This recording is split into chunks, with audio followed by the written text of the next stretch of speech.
ہداکم ولعلکم تشکرون۔ ترجمہ ہے کنز ایمان، رمضان کا مہینہ جس میں قرآن اترا، لوگوں کے لیے ہدایت اور رہنمائی اور فیصلے کی روشن باتیں،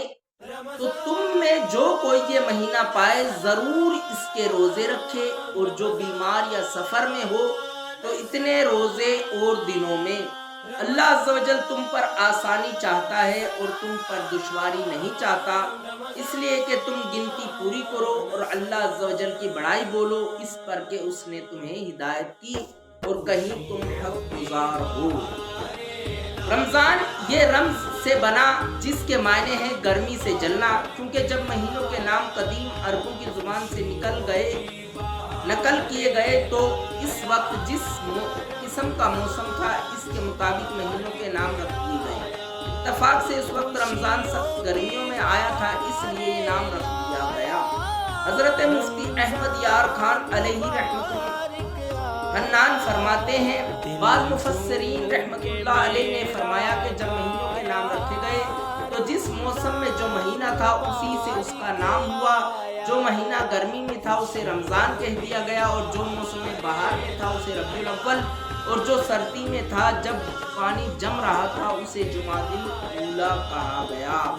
صلو علی الحبیب صلی اللہ تعالی علی محمد۔ حضرت سیدنا ابو سعید خدری رضی اللہ عنہ سے روایت ہے، مکی مدنی سلطان رحمت عالمیان صلی اللہ علیہ وسلم کا فرمان رحمت نشان ہے، جب ماہ رمضان کی پہلی رات آتی ہے تو آسمان کے دروازے کھول دیے جاتے ہیں، اور جب آخری رات تک بند نہیں ہوتے، جو کوئی بندہ اس ماہ مبارک کی کسی بھی رات میں نماز پڑھتا ہے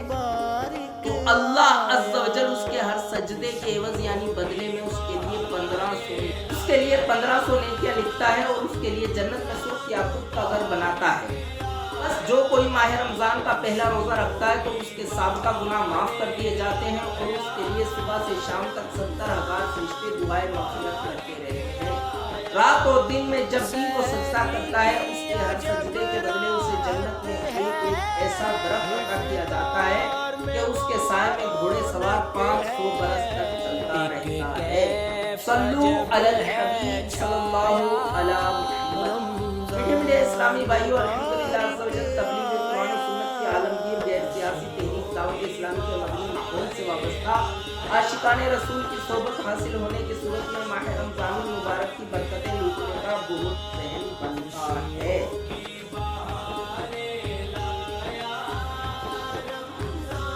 حضرت سیدنا جابر بن عبداللہ رضی اللہ عنہ سے روایت ہے کہ رحمت عالمیان سلطان دو جہان شہنشاہ کون مکان صلی اللہ علیہ وسلم کا فرمان ذیشان ہے، میری امت کو ماہ رمضان میں 5 چیزیں ایسی عطا کی گئی جو مجھ سے پہلے کسی نبی کو نہ ملی۔ جب رمضان المبارک کی پہلی رات ہوتی ہے تو اللہ عز و جل کی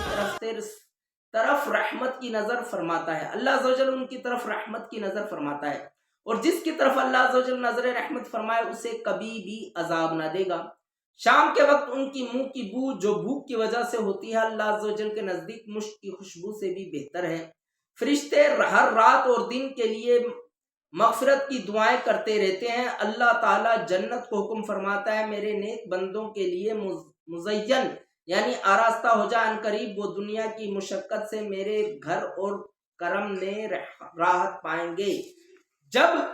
ماہ رمضان کی آخری رات آتی ہے تو اللہ عز و جل سب کی مغفرت فرما دیتا ہے۔ قوم میں سے ایک شخص نے کھڑے ہو کر عرض کی، یا رسول اللہ صلی اللہ علیہ وسلم کیا وہ لیلۃ القدر